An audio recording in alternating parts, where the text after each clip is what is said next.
न रहूं और बहुत देर तक कुछ न बयान करूं, क्योंकि आज के मुकर्रिर खुसूसी हज़रत मौलाना जिरजीस अंसारी हफ़िज़हुल्लाह स्टेज पर तशरीफ़ ला चुके हैं और आप लोग उनके मुंतज़िर हैं।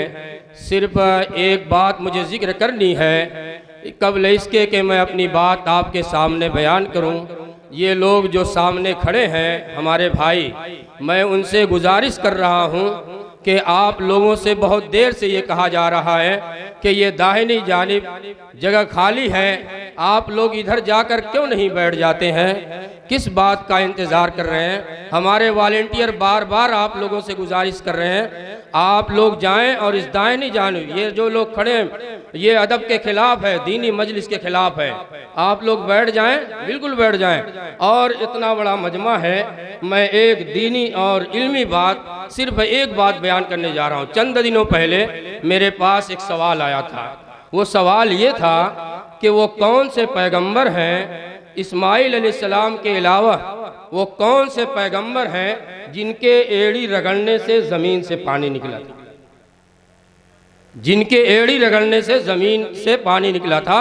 और इसी के मुनासबत से मैंने वो आयत पढ़ी है सूरह साद की कि अल्लाह ताला फरमा रहा है अपने पैगंबर, अपने बंदे हज़रत अय्यूब अलैहिस्सलातु वस्सलाम के बारे में।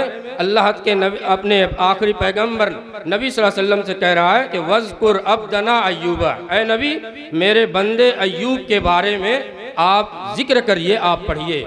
इज़ नादा रब्बहु अन्नी मस्सनी शैतानो, जब उसने अपने परवरदिगार को पुकारा, अपने परवरदिगार से दुआ किया कि ऐ मेरे रब, ऐ मेरे परवरदिगार, मुझे शैतान ने दुख पहुंचा दिया, तकलीफ पहुंचा दिया है, शैतान ने दुख और तकलीफ पहुंचा दिया है। इस आयत करीमा की तफसीर तो लंबी है।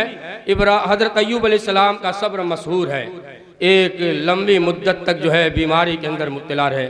और यहाँ जो शैतान की तरफ आजमाइश और अपने ऊपर आने वाली मुसीबत का जो जिक्र किया गया है, तो मुफस्सिरीन ने लिखा है कि हो सकता है अय्यूब अलैहिस्सलाम शैतान के बहकावे में आकर कोई गलत काम कर दिया, कोई उनसे गुनाह सरजद हो गया हो, तो अल्लाह तबारक व तआला की तरफ से वो आजमाइश में मुब्तला हो गए। और ये मुफस्सिरीन ने लिखा है कि अदब का तकाजा भी यही है, अदब का तरीका और तकाजा ये है कि जब हमारे ऊपर कोई आफत आ जाए, कोई मुसीबत आए, तो हम उसको अपनी तरफ या शैतान की तरफ महसूस करें। हमारे बुरे करतूत का नतीजा हुआ करता है, जो हमारे ऊपर कोई आफत आती है, मुसीबत आती है और हम चिल्लाने लगते हैं, तो अल्लाह ताला सूरह के अंदर बयान फरमा रहा है कि वमा असाबकुम मिन मुसीबतिन फबिमा कसबत अयदीकुम व याफू अन कसीर। अल्लाह ताला गफूर रहीम, हमारी बहुत सारी गुनाहों को माफ़ करता रहता है, मगर एक दो पर मुआखज़ा हो जाता है तो हम चिल्लाने लगते हैं।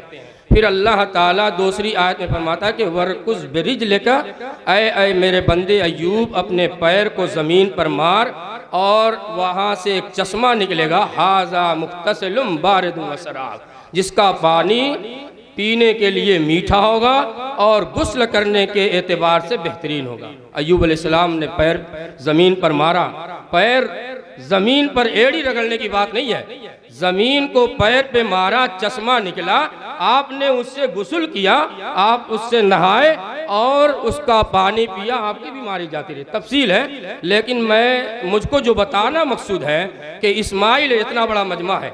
इस्माइल, अब तक हम लोग यही सुनते चले आ रहे हैं कि इस्माइल अलैहिस्सलाम ने एड़ी रगड़ी थी तो ज़मीन से पानी निकला था। ये बात बिल्कुल गलत है, ये बात सरासर गलत है।